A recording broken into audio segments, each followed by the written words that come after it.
before we now focus specifically on you yourself?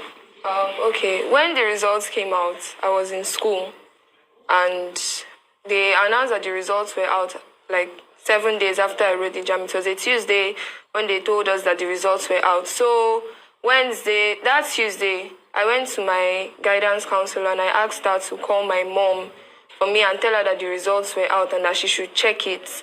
So that Wednesday morning, the guidance counselor called me into her office and then she phoned my mom. So I spoke to my mom and then my mom was the one who told me my results, my score. So I was not the one that checked it personally, it was my mom. But the results slip, your results slip, what does it look like? Because JAMB, put out a statement. They are saying that the results slip must have the photograph of the candidate. I haven't seen my results slip personally, the JAMB printout. I haven't seen it. But I've seen the slips of my other classmates who have printed out their own results. So, yes, there's like a photograph of them. I think about two. One from the N9 and then one from the JAMB registration photo. Yeah. So Kamsi, we're so proud of you. And Thank you. You say this is your first attempt at writing the UTM. Some people have written this, more than 5 times and not gotten anywhere. Why did I look at you? But let me just, we're so proud of you. So tell us, you've shared the preparation stage. It's so great to see a young girl like you at only 16 years old, having achieved such a feat. You've talked about how elated you were when you heard that you could score that result. But tell us the process, because greatness has a process. What was the process of you arriving as the best performing student in UTME 2023? My process of preparation. Your studying, your preparation. What did you do? Was there anything special that you did towards preparing, just for other people to learn as well? Okay, I think the most special thing I did during my preparation was praying. I prayed a lot.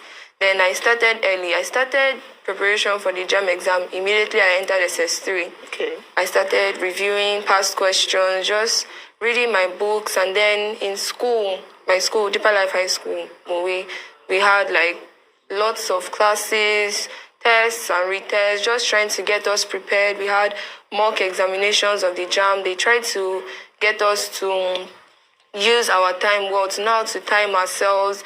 And then me personally, I read my books. I solved a lot of past questions, just trying to familiarize myself with the kind of question that they can bring out. And then, as I said before, I prayed. So, well done. Yeah.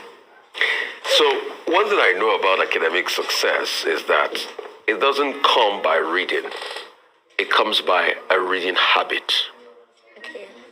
For the sake of Nigerians watching out there, can you tell us about your reading habit daily and your reading rigor? Okay, my reading habits. In school, we have these set times in the morning, in the afternoon, and in the night. They call them preps. So there's morning, afternoon, and night preps. So that's where I do majority of my reading. And then after the night prep, when we retire back to the hostel, I do a little reading in the night from 30 minutes to 1 hour. Yeah. Okay, so cumulatively in a day, you get to 3, 4, 5 hours of reading or 6 hours of studying? Yeah. So you study 6 hours every day? Yes. Environment matters in the greatness of somebody. You couldn't have done all of this without the input of your parents. Yes. What role did they